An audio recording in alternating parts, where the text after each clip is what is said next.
YCP ప్రభుత్వంపై కేంద్ర మంత్రి అమిత్ షా విమర్శలు గుప్పించారు. దుష్ట పాలనను అంతం చేసేందుకే తాము పొత్తు పెట్టుకున్నామన్నారు. రాష్ట్రంలో చంద్రబాబు, కేంద్రంలో మోదీ ప్రభుత్వాలు వచ్చిన 2 సంవత్సరాల్లోనే పోలవరం పూర్తి చేస్తామని హామీ ఇచ్చారు అమిత్ షా. ఇక రాష్ట్రంలో అవినీతి, మత మార్పిడి ప్రభుత్వం ఉందని, దీన్ని కూలదోసి ప్రజాప్రభుత్వాన్ని ఏర్పాటు చేసుకుందామన్నారు. బీజేపీ ఉన్నంత వరకు రాష్ట్రంలో తెలుగు భాష అంతం కానివ్వమన్నారు. గత 2 ఎన్నికల్లో బీజేపీ సంపూర్ణ మెజార్టీ సాధించిందని, ఈసారి 400 సీట్లు గెలుస్తామని ధీమా వ్యక్తం చేశారు. ఇండియా కూటమి గెలిస్తే ప్రధానమంత్రి ఎవరవుతారో చెప్పాలని ఎద్దేవా చేశారు.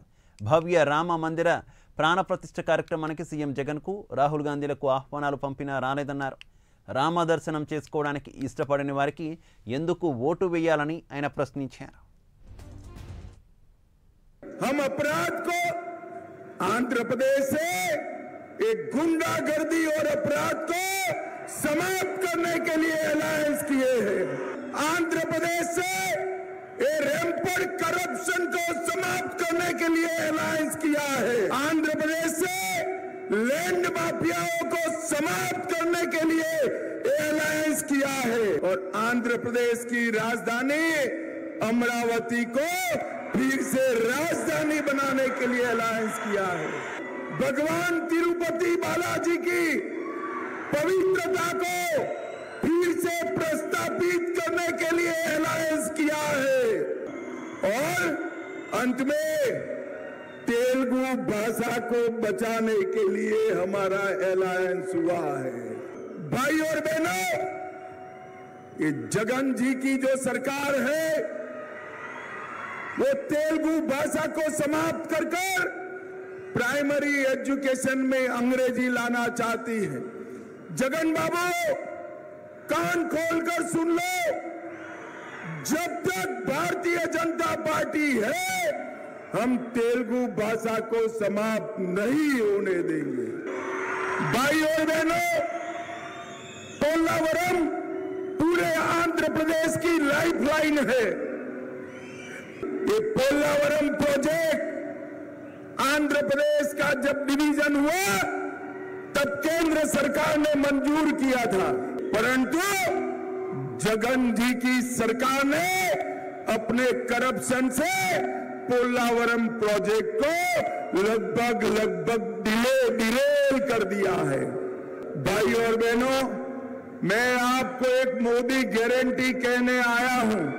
आप आंध्र प्रदेश में चंद्रबाबू जी की सरकार बना दीजिए, ऊपर नरेंद्र मोदी सरकार बना दीजिए।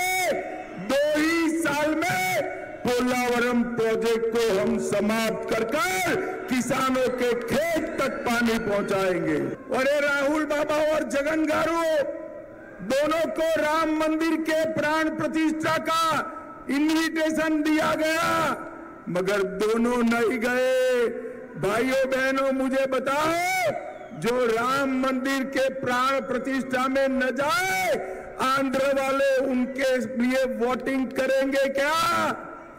आंध्र के विभाजन के बाद भी यहां फाउंडेशन डाला, मगर जगन बाबू ने डेवलपमेंट की गाड़ी को पटरी पर से उतार दिया है। डेवलपमेंट जीरो है, इन्वेस्टमेंट स्टॉप है और अनएम्प्लॉयमेंट हाईएस्ट है। और आंध्र प्रदेश पर 13,50,000 करोड़ का कर्ज डालने का काम एक जगन बाबू की सरकार ने किया है। इंफ्रास्ट्रक्चर के प्रोजेक्ट रुके हुए हैं और लैंड माफिया की इंडस्ट्री फुल फ्लेज चल रही है। भाई और बहनों, ये वादा खिलाफे की जगन सरकार है, वादा खिलाफी। उन्होंने कहा था शराब पर प्रतिबंध लगाएंगे, मैं पूछने आया हूं लगाया क्या? उल्टा शराब की सिंडिकेट आपने चालू कर दी। आरोग्यश्री योजना तो चालू कर दी, मगर पेमेंट नहीं होता है तो सारे लोगों ने आरोग्यश्री के पेशेंट को हॉस्पिटल में लेने से मना कर दिया। भाइयों बहनों, जगन बाबू ने रायलसीमा को इग्नोर किया है। मैं आपको कहने आया हूं, मोदी जी और चंद्रबाबू जी को जिता दीजिए। सिर्फ पोलावरम नहीं, हांड्री, नीवास, सुजला स्रवथी, बेलीगोंडा और वारिका, ये सब